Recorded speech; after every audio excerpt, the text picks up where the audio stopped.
ദേശീയ ഗ്രാമീണ തൊഴിലുറപ്പ് പദ്ധതിയിൽ നിന്ന് ഗാന്ധിയുടെ പേര് ഉപേക്ഷിക്കുന്നതിലൂടെ രാജ്യത്തിന്റെ മതനിരപേക്ഷത കൂടിയാണ് കേന്ദ്ര സർക്കാർ ഉപേക്ഷിക്കുന്നതെന്ന് സുനിൽ പി ഇളയിടം ഗുരുവായൂർ ശ്രീകൃഷ്ണ കോളേജിൽ നടന്ന സ്വകാര്യ ചടങ്ങിൽ പങ്കെടുത്ത ശേഷം സിസിടിവിയോട് പ്രതികരിക്കുകയായിരുന്നു അദ്ദേഹം.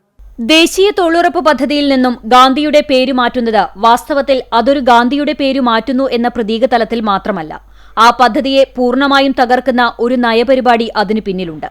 അതിന്റെ പ്രതീകപരമായ ഉള്ളടക്കം പോലെ തന്നെ സാമൂഹ്യതലത്തിൽ വരുന്ന മാറ്റവും പ്രാധാന്യത്തോടെ കാണണം.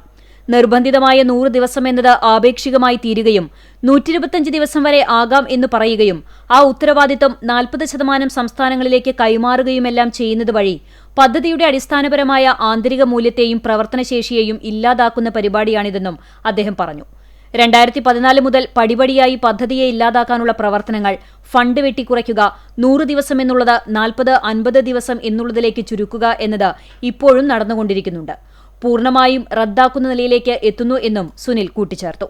വാസ്തവത്തിൽ അതൊരു ഗാന്ധിയുടെ പേര് മാറ്റുന്നു എന്ന പ്രതീക തലത്തിൽ മാത്രമല്ല, ഒന്ന് ആ പദ്ധതിയെ പൂർണ്ണമായിട്ട് തകർക്കുന്ന ഒരു നയപരിപാടി അതിൻ്റെ പിന്നിലുണ്ട്. അതായത് നിർബന്ധിതമായ 100 ദിവസം എന്നത് ആപേക്ഷികമായി തീരുകയും അതിപ്പോ തുടങ്ങിയതല്ല, 2014 മുതൽ പടിപടിയായി ആ പദ്ധതിയെ ഇല്ലാതാക്കാനുള്ള ഒരു പ്രവർത്തനങ്ങൾ, അതിൻ്റെ ഫണ്ട് വെട്ടിക്കുറയ്ക്കുക, 100 ദിവസം എന്നുള്ളത് 40-50 ദിവസങ്ങളിലേക്ക് ചുരുക്കുക, ഇതൊക്കെ മുമ്പ് നടന്നുകൊണ്ടിരിക്കുന്നുണ്ട്. ഇപ്പം അത് പൂർണ്ണമായിട്ടും റദ്ദാകുന്ന നിലയിലേക്ക് എത്തുന്നു. ആ പ്രക്രിയയുടെ തുടർച്ചയിലാണ് ഗാന്ധിയുടെ പേര് അതിൽ നിന്ന് പൂർണ്ണമായിട്ടും എടുത്തു മാറ്റുന്നത്. ഇന്ദിരാഗാന്ധിയുടെയും രാജീവ് ഗാന്ധിയുടെയും പേരിലുള്ള പല പദ്ധതികളും പേര് മാറ്റിയിട്ടുണ്ട്.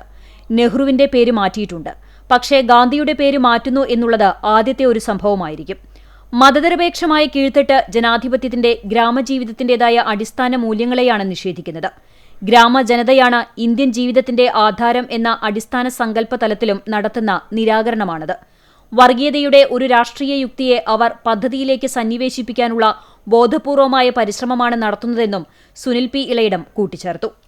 ഗാന്ധിയുടെ വരവോടെയാണ് വാസ്തവത്തിൽ ഈ ഹിന്ദുത്വത്തിൻ്റെ ഒരു ഫ്രെയിംവർക്കിൽ നിന്ന് അത് വഴിതിരിയുകയും ഒരു സെക്യുലർ നാഷണലിസത്തിലേക്ക് ഇന്ത്യ എത്തിച്ചേരുകയും ചെയ്തത്. അതായത് ഇന്ത്യ എന്നുള്ളൊരു രാഷ്ട്രസങ്കല്പത്തിൻ്റെ തന്നെ നിരാകരണമാണ് ഗാന്ധിയുടെ പേര് ഉപേക്ഷിക്കുക വഴി സംഭവിക്കുന്നത്. ഗാന്ധി ഇന്ത്യയെ സംബന്ധിച്ച് വെറും ഒരു പേരല്ല, സെക്യുലർ നാഷണലിസം എന്നതിൻ്റെ ഒരു കൺസോളിഡേഷൻ, അതിൻ്റെ ഒരു സാന്ദ്രസ്ഥാനമാണ് ഗാന്ധി. രണ്ട് നിലയിലും ഗാന്ധിയുടെ പേര് ഉപേക്ഷിക്കുന്നു എന്ന പ്രതീകാത്മക തലത്തിലും ഗ്രാമജനതയാണ് ഇന്ത്യൻ ജീവിതത്തിൻ്റെ ആധാരമെന്ന അതിൻ്റെ അടിസ്ഥാന സങ്കല്പത്തിൻ്റെ തലത്തിലും നടത്തുന്ന ഒരു നിരാകരണമാണ്. അത് ഈ പറയുന്ന വർഗീയതയുടെ ഒരു രാഷ്ട്രീയ യുക്തിയെ ഒരു പദ്ധതിയിലേക്ക് സന്നിവേശിപ്പിക്കാനുള്ള ബോധപൂർവം തന്നെയായ ഒരു ശ്രമമായിട്ട്